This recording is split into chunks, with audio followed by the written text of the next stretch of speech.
Isang magpagpalang umaga sa inyong lahat, mga kapatid.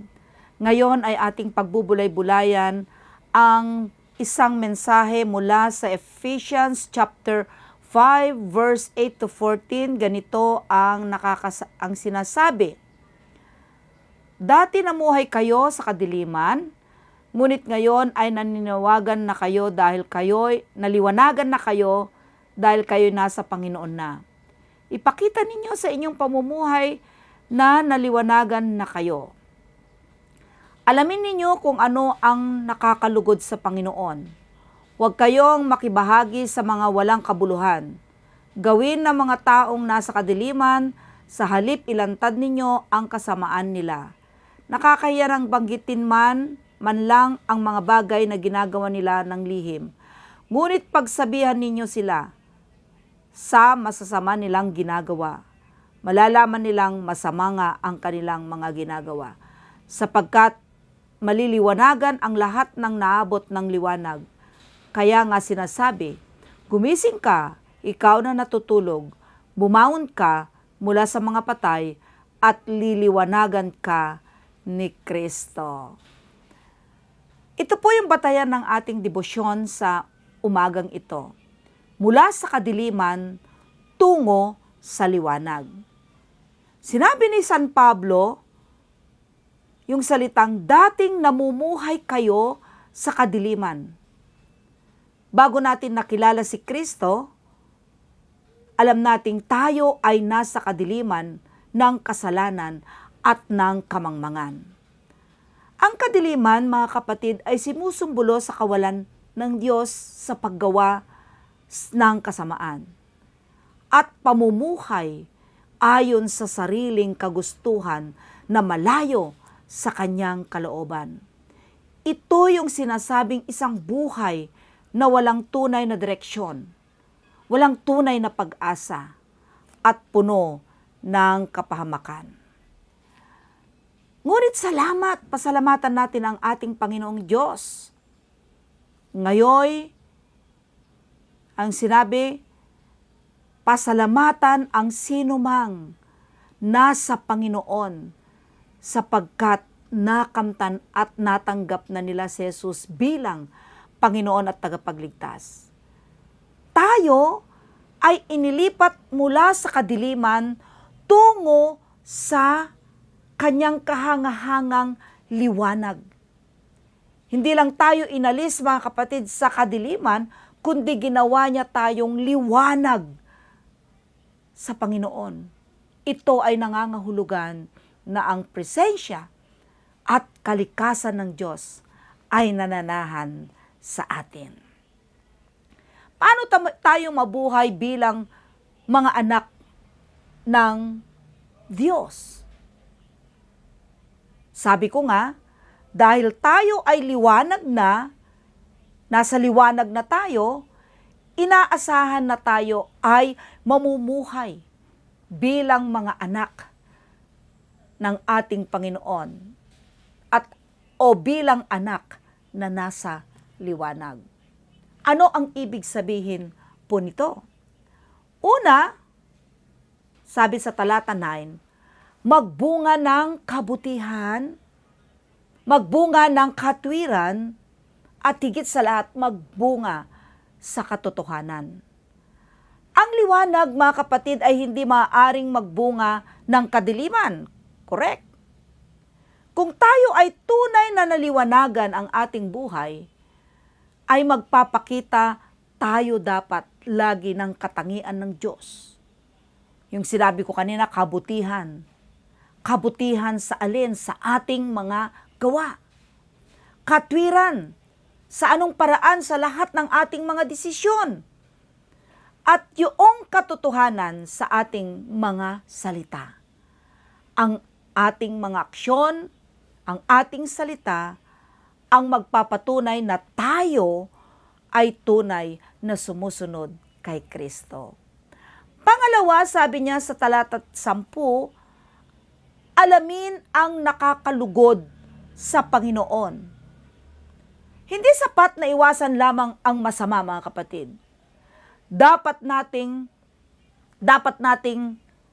hanapin at gawin ang mga bagay na nakakalugod sa Diyos. Ito ay nangangailangan ng pag-aaral ng kanyang mga salita, ng pagsasaliksik ng kanyang mga salita, ng pagdarasal at paghingi ng patnubay higit sa kanyang banal na espiritu. Ang ating buhay ay dapat maging patunay ng ating pag-ibig at ng ating pagsunod sa Kanya.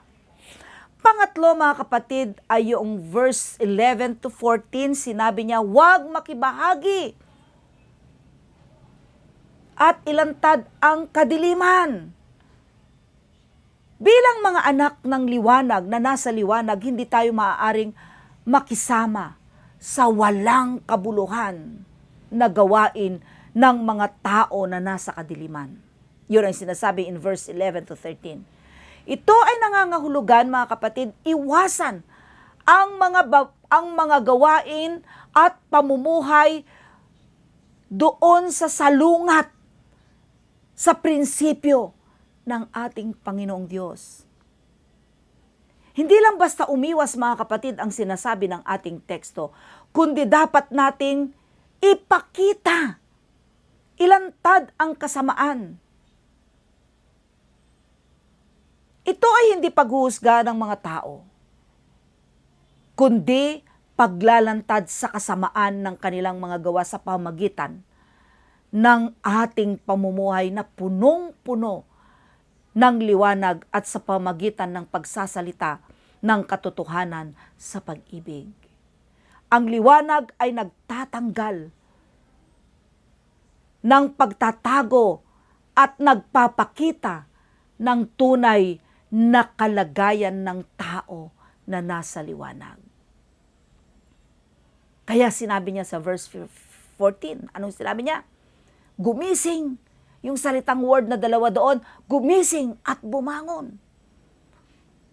Ito'y isang malakas na panawagan. Gumising ka, ikaw na natutulog. Bumangon ka mula sa mga patay at liwanagan ka ni Kristo.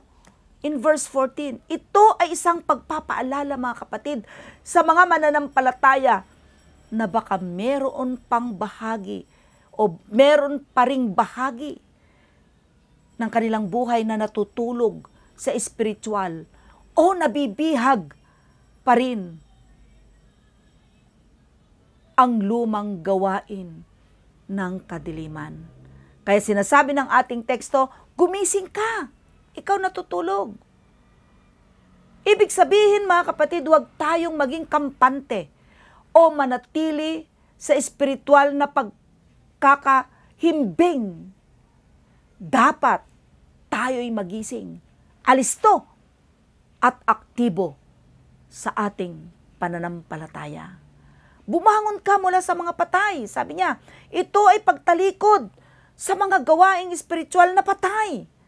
At ito ang sinasabi ni Pablo na pagtanggap ng bagong buhay na inalok ni Kristo. At nililiwanagan tayo ni Kristo. Kapag tayo ay gumising at bumangon, si Kristo mismo ang magbibigay ng mas marami pang liwanag at kapangyarihan upang mamuhay tayo sa kanyang kalooban. Mga kapatid, tayo ay tinawag upang maging liwanag. Sabi ni Pablo, sa mundong ito na punong-puno ng kadiliman.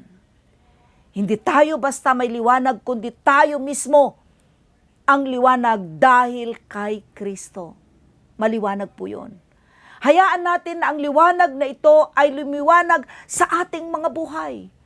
Lumiwanag sa ating mga pamilya, sa ating komunidad, at lalong higit lumiwanag sa ating bansa, sa buong mundo, ng katayuan ng isang mananampalatayang tulad ninyo, tulad natin.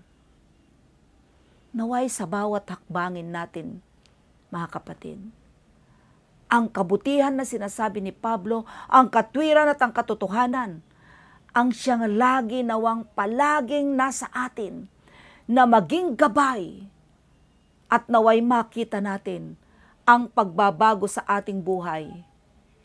At sila rin na nakakakita sa atin ay maakit sa nagbibigay buhay na liwanag ni Hesukristo.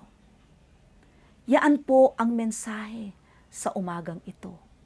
Kung kaya't sa iyo palang paglabas sa iyong tahanan sa umagang ito, magniningning, magliliwanag ka sa iyong mga salita, sa iyong mga kilos, at sa iyong pagyapak ng tulad ng pagsunod sa yapak ng ating Panginoon. Sa pangalan ng Ama, Anak, at ng Banal na Espiritu. Amen. Tayo'y manalangin. Nagpapasalamat po kami sa iyong walang hanggang pag-ibig at habag. Salamat, Panginoon, dahil sa iyong dakilang plano. Inalabas mo kami mula sa kadiliman ng kasalanan at dinala mo kami sa iyong kahangahangang liwanag sa pamagitan ng iyong anak na si Hesukristo. Panginoon, kilala po namin na minsan ay nalihis pa rin kami o nalilihis pa rin kami sa aming mga puso, sa aming mga isipan. Patawarin mo po kami sa mga pagkakataon nadadala kami sa mga tukso ng kadiliman, sa mga gawang hindi nakakalugod sa iyo, at sa mga sandaling nakakalimutan namin kami ay mga anak mo o anak na nasa liwanag na. Ngayon po, Panginoon, aming dalangin, bigyan mo po kami ng lakas at patnubay ng iyong banal na Espiritu. Turuan mo po kami, O Diyos, kung papaano isapamuhay ang pagiging liwanag sa mundong ito. Naway ang aming salita, mga gawa, ay magpapakita ng isang kabutihan, ng isang katwiran, at ng isang katotohanan. Tulungan mo po kami na maging matatag sa aming pananampalataya, na hindi makikisama sa mga anumang gawang kadiliman, kundi maging instrumento po kami upang ilantad ang mga ito. Bigyan mo po kami ng tapang upang manindigan para sa iyong kalooban at ipahayag ang iyong pag-ibig sa lahat ng aming mga makakasalamuha. Panginoon, marami po ang nananatili sa kadiliman. Gamitin mo po kami upang sa pamagitan ng aming buhay ay makita nila ang iyong liwanag at maakit sila sa iyong pag-ibig at sa kaligtasan. Inaangkin po namin ang iyong pangako na liliwanagan mo kami, O Kristo na aming tagapagligtas, sa bawat hakbang ng aming buhay. Naway maging patuloy kaming gumising sa iyong katotohanan at bumangon sa inyong buhay. Ang lahat ng mga panalangin namin ito ay aming pong inihahandog sa iyo, Panginoon, sa iyong matamis na pangalang Hesukristo. Patawarin mo kami sa aming mga pagkukulang. Sa pangalan ng aming Panginoong Hesus na aming tagapagligtas. Amen at amen. Magandang umaga po muli sa bawat isa. Purihin ang Diyos.